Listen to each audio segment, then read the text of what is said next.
Hi മക്കളെ, welcome to Eduport. എല്ലാ മക്കൾക്ക് എജുപോർട്ടിലേക്ക് സ്വാഗതം. സയ്യിദ് സാറിനെ കുറേ ആയല്ലോ കണ്ടിട്ട് എന്നൊക്കെ വിചാരിക്കുന്നുണ്ടാവും. മക്കളെ ഫുൾ തിരക്കിലാണ്. നിങ്ങളുടെ ക്വസ്റ്റ്യൻസ് ഒക്കെ ഞാൻ പറഞ്ഞിട്ടുണ്ടായിരുന്നു. നിങ്ങളെ ഞാൻ വെറുതെ അല്ലെങ്കിൽ നമ്മൾ പറയില്ലേ, നിങ്ങളെ ഞാൻ ഒഴിവാക്കൂല, നിങ്ങളെ ഞാൻ ചേർത്ത് പിടിക്കുന്നു ഞാൻ പറഞ്ഞിട്ടുണ്ട്. കാരണം വെറുതെ നിങ്ങളെ മൈൻഡ് ചെയ്യാതെ, അയ്യോ സാർ ഞങ്ങൾക്ക് ഓണം എക്സാമിന് കുറേ കാര്യങ്ങളൊക്കെ പറഞ്ഞു തന്നു, പക്ഷേ ക്രിസ്മസ് എക്സാം എത്തിയപ്പോൾ സയ്യിദ് സാറിനെ കാണുന്നില്ല, ഞങ്ങളെ ഒഴിവാക്കിയോ, ഞങ്ങളിപ്പോൾ മൈൻഡ് ചെയ്യുന്നില്ല എന്നൊക്കെ പറയുന്നുണ്ട്. മക്കൾ മൈൻഡ് ചെയ്യാത്തല്ല, എല്ലാ ക്ലാസ്സിനെയും നമുക്ക് ഒരുപോലെ കാണണ്ടേ. അപ്പോൾ ഓരോ ക്ലാസ്സിൻ്റെ എക്സാം ഇങ്ങനെ വന്നുകൊണ്ടിരിക്കുകയാണ്. അപ്പോൾ മക്കൾക്കായിട്ട് ഇതാ ഒരു കിടിലൻ ക്വസ്റ്റ്യൻ. മക്കളെ നമ്മൾ പഠിച്ചിരുന്നു മിഡീവൽ കേരള അല്ലെങ്കിൽ മധ്യകാല കേരള എന്ന് പറഞ്ഞിട്ടുണ്ട്.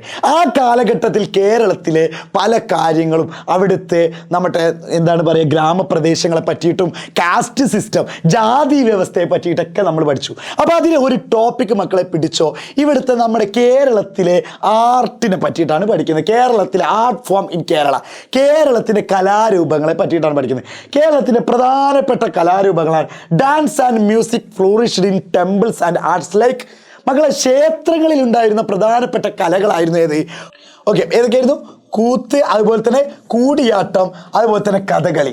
ഈ കാര്യങ്ങളൊക്കെ എന്തായിരുന്നു അന്ന് നമ്മുടെ കേരളത്തിൽ അല്ലെങ്കിൽ ക്ഷേത്രവുമായിട്ട് ടെമ്പിൾസുമായിട്ട് ബന്ധപ്പെട്ട എന്താണ് കലാരൂപമായിരുന്നു. അപ്പോൾ കേരളത്തിലെ കലാരൂപങ്ങൾ അല്ലെങ്കിൽ ആർട്ട് ഫോമിനെ പറ്റി നിങ്ങൾ ചോദിക്കുമ്പോൾ കൃത്യമായിട്ട് മനസ്സിലാക്കി വെക്കണം. ഇതൊക്കെ കേരളത്തിലെ ക്ഷേത്രങ്ങളുമായിട്ട് ബന്ധപ്പെട്ട അല്ലെങ്കിൽ ടെമ്പിൾസുമായിട്ട് ബന്ധപ്പെട്ട കാര്യങ്ങളൊക്കെയാണ്. കാരണം മലയാളം മീഡിയക്കാർ, എൻ്റെ കേരളത്തിലെ മലയാള സമൂഹം നിങ്ങൾ ഒഴിവാക്കിയിട്ടില്ല, അതും ഉണ്ട്.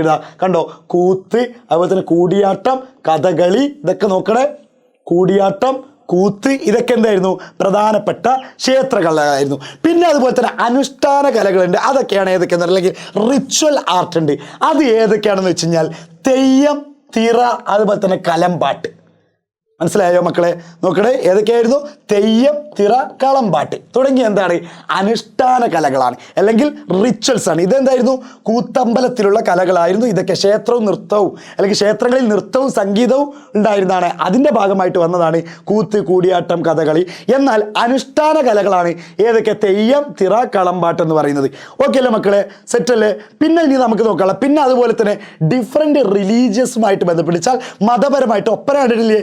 തെയ്യക്കെന്താരോ അതല്ലേ, പാട്ട് മാറിപ്പോയി.